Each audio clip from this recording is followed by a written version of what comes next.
How's it going today, folks? Today we are going to be taking off all the suspension components except for the strut on this side. I'm going to be doing a subframe drop on this to eventually remove the transmission so we can replace the clutch kit in it. So we're going to start off by getting a little light up in here. Find a good place to attach this. There we go. First thing we're going to start removing are cables and hose brackets, not the actual hoses from the caliper at all. You don't want to loosen those up. We have hangers for that. But we're going to take off the ABS, or I think this is the ABS sensor. It might be a speed sensor. I think it's ABS though. Alright.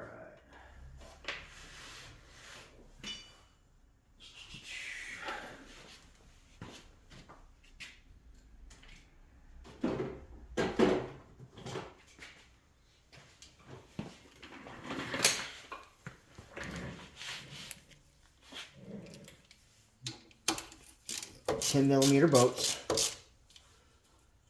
So what I like to do after I remove a bolt, especially if I got components that are going to stay in place, is take the bolt after you remove it, put it back exactly where it was, and give it a couple of times. Doesn't need to be completely tightened down, just enough to where it doesn't get knocked out of place. Oh, come on, you.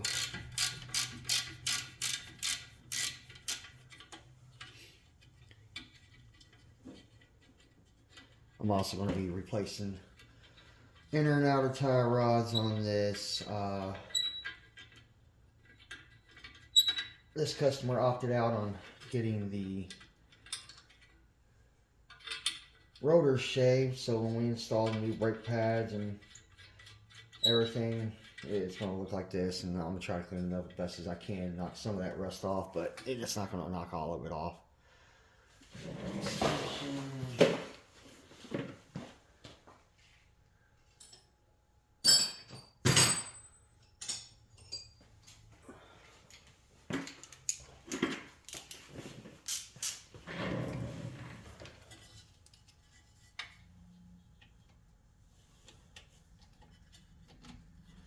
Probably help if I actually got it on the bolt.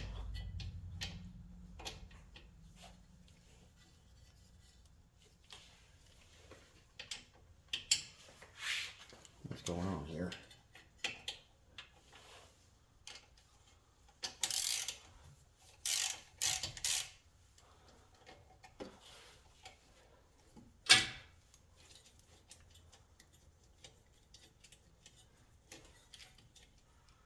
Yeah, this definitely helps keep your parts in place, or your bolts in place for whatever parts you've got. That way you're not hunting down screws if you put them in a little magnetic pan or anything like that, and they go exactly back where they were supposed to be in the first place.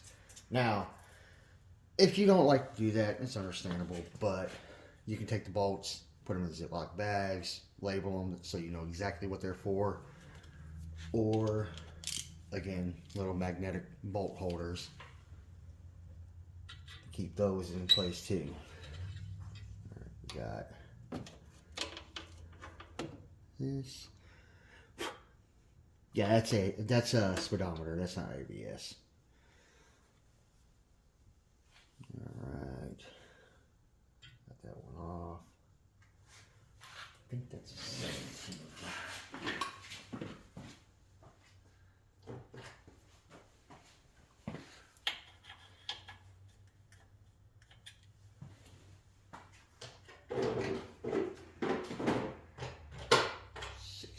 Maybe. Yep, 17. All right.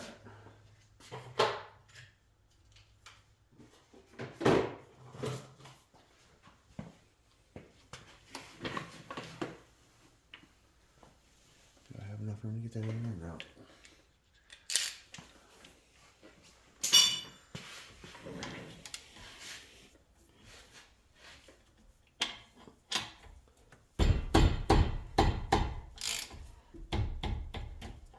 And the only reason I'm using this on this is because I don't really have the room to get an impact in here. I'm loving these little Quins. Got nice markings. It's even got the engraved, so you know exactly which one you're grabbing. Leave that one there for a second. Yeah, I won't be able to get that one either.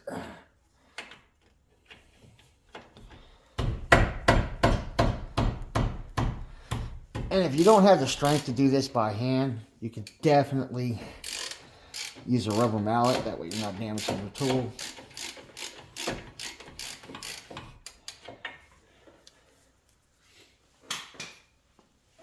Should be using gloves here, but I'm not.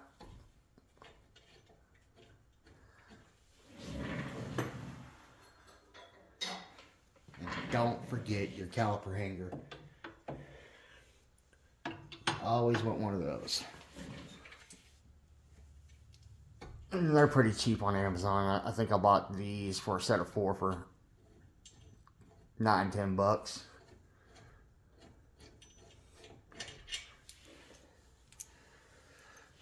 Cheap there for now. And you don't have to take the whole brake assembly apart. Just remove your caliper bracket. Kind of rotate it here. Get that up in there. And boom. Which, that's probably going to be in the way. See if I can get it a little higher.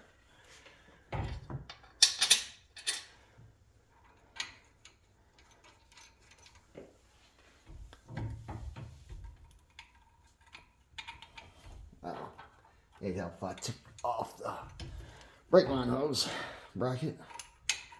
Come on now, get in there.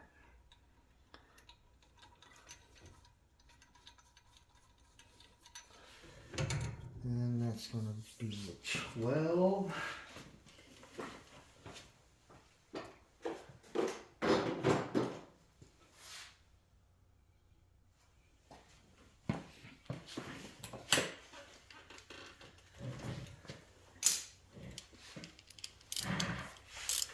Yeah, for the most part, this is 17s, 15s, 10s, and 12s. I don't think I've ran into a size other than that. Oh, 19. Put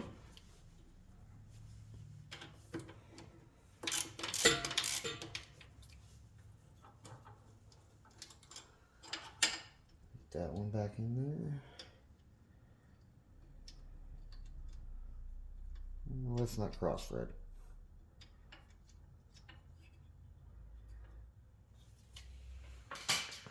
Alright, that should give us enough room. Take that up a little bit higher, but it's still going to be kind of in the way.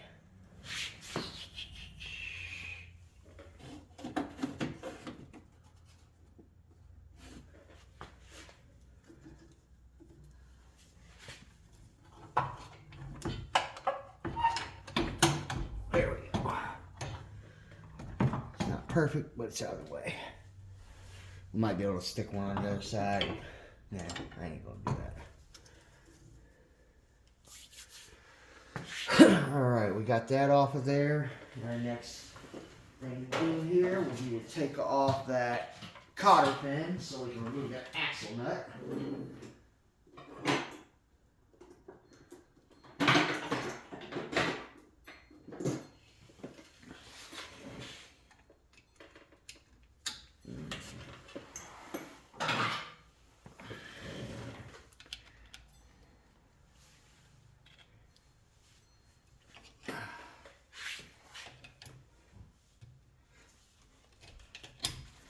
Just enough to where you can get pliers on there to kind of get them decently straight.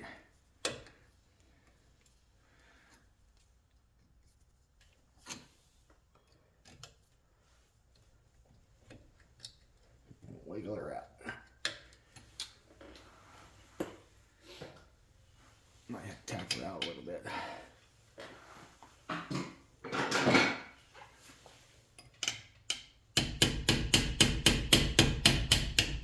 Be gentle. You don't want to overly power the thing.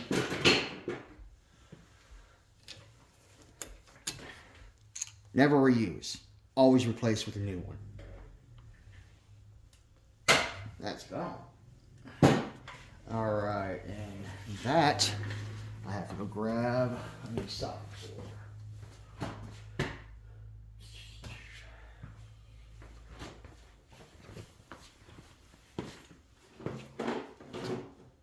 There we go.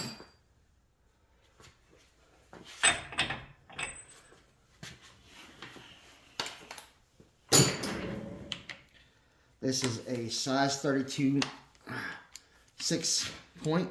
It's not a 12-point, but there are a lot of these that are 12 points, so you will require a 12-point socket if you're taking them off.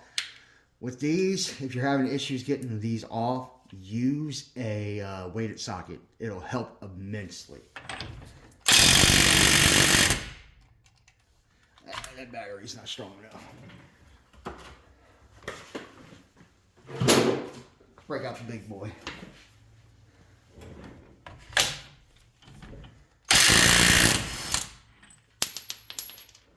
And that is why we like this impact.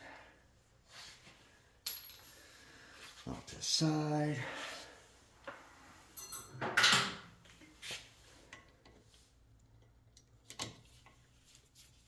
Remove the retaining screw.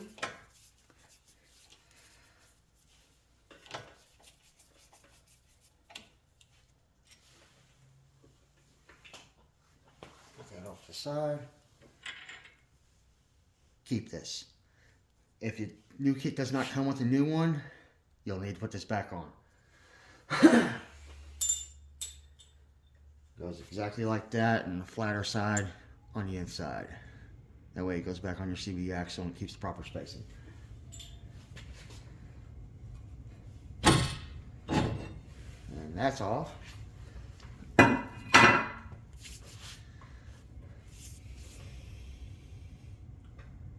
Now, I would break this apart before I normally take off the tie rod, but this one is so old it is actually seized in there. I tried to take it off already. Everything I tried did not work whatsoever. So we're going to leave it on there, and we're going to use, instead of the Maddox tie rod end tool, we're going to be using another tie rod end tool. This one here, to remove the inner. And it's a pretty simple tool. It's nice to have, especially if you can't get that tie rod in off. So the Maddox would be nice, but we don't have it at the moment. Alright, what are we looking at here? Need to loosen that up.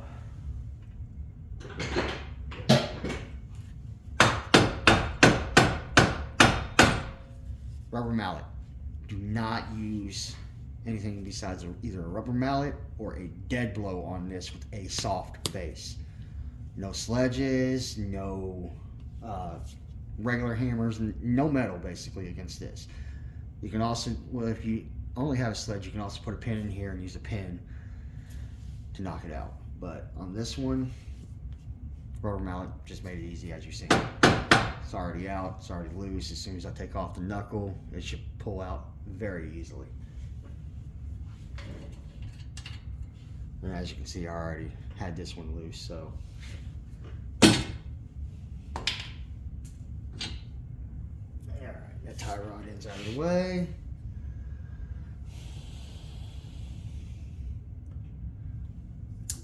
And I do believe I am going to have to remove the lower distance and going that route. So instead of taking off the ball joint, I am going to remove the whole lower control arm because it needs to come off anyways. Those are going to be 19mm bolts over here. And I think this one's a 17, but it might be a 19 also. We'll double check that in a second. That's 21.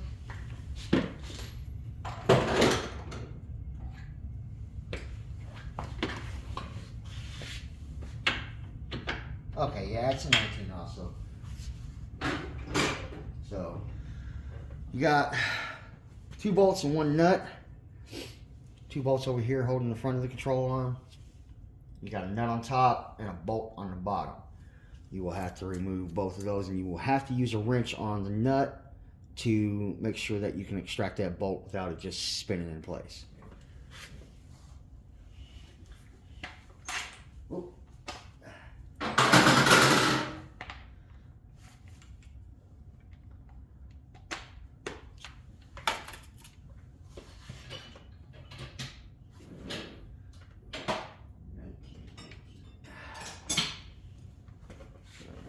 Here,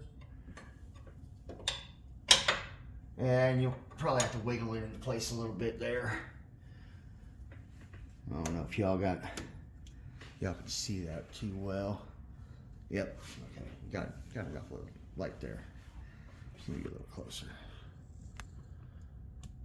But as you can see, on the lower control arm, got that nut right there. And there's going to be a bolt directly under it, which we got to remove. And then over here, got that nut back there. And that one right there. That one here. Those are going to be the 3 nuts, or the 3 bolts that you need to remove to get the lower control arm off.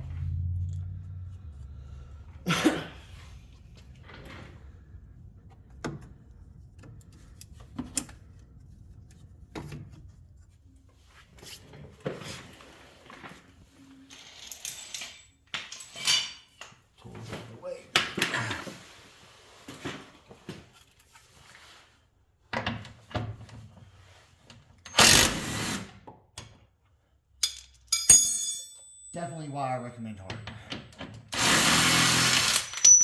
Boom. And it is out on that side.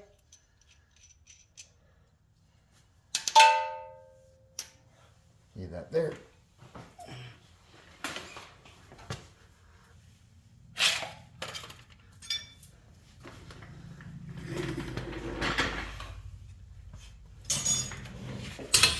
Yeah, get in there.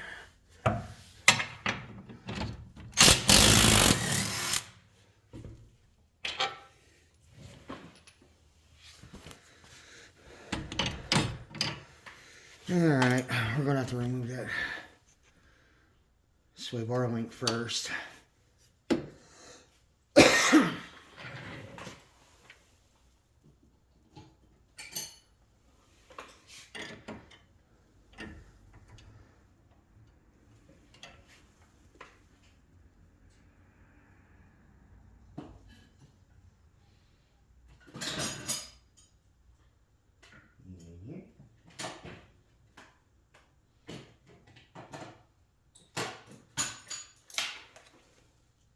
Thinking the nut on the inside, the stabilizer nut is a 13, but it could be a 14.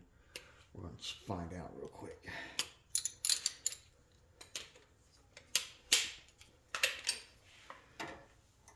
Yeah, it's a 14. All right.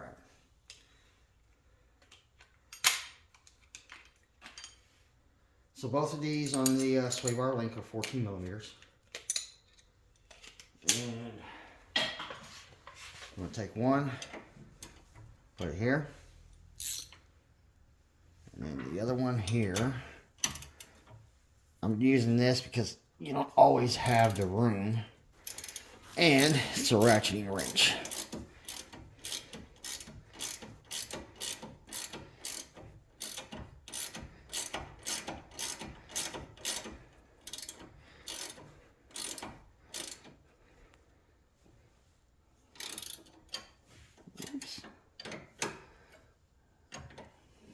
There we go. Not so awkward now.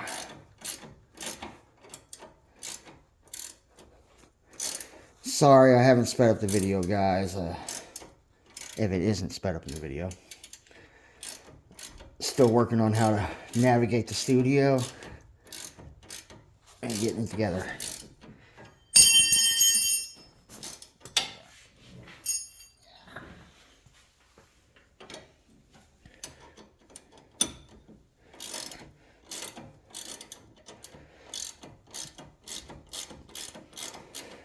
Alright, there we go.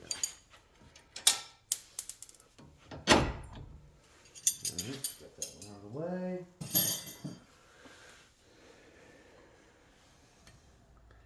Matter of fact, yeah. Where did that go? And of course, I'm putting the nut back on. This way, Barley. And this side doesn't have to come completely off, unlike the other side. This side can just, if you can move the parts out of the way, move them out of the way.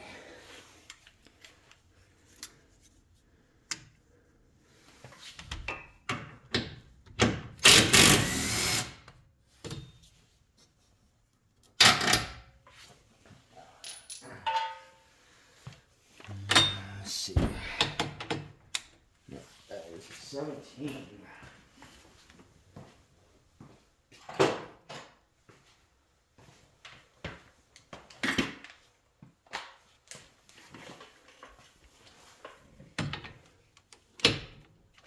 There.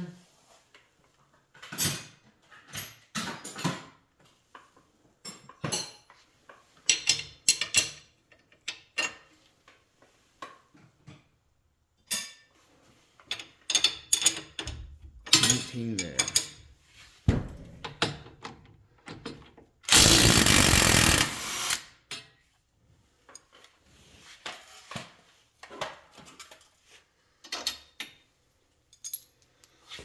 Put these off this side.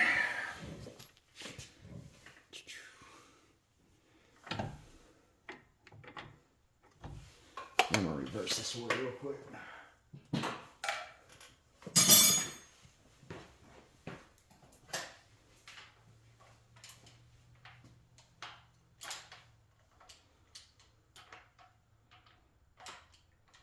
Come on, get on there.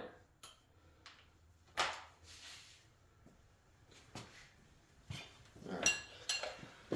So I'm gonna go 17 on this side with the wrench and then 19 on this side with the impact.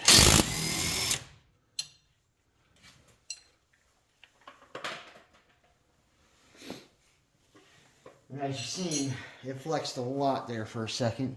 That's because all that weight is bearing down on this.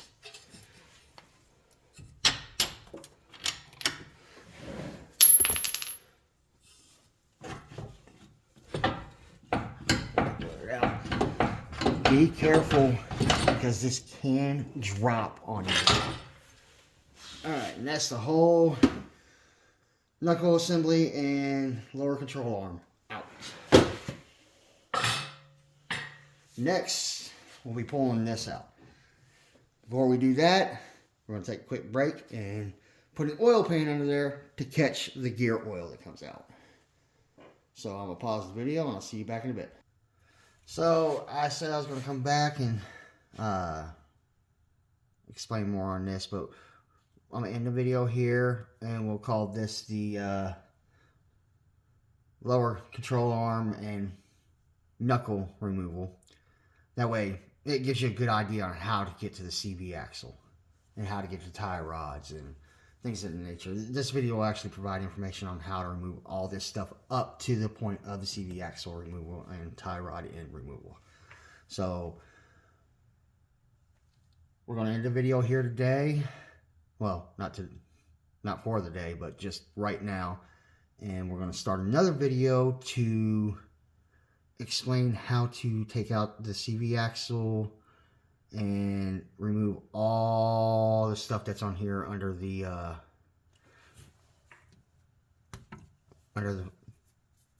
wheel well that needs to come off for the subframe to become loose. And I will see you in the next video. As always, please feel free to comment, ask questions, like, subscribe, and recommend to your friends. I would greatly appreciate it. Thank you very much. Bye.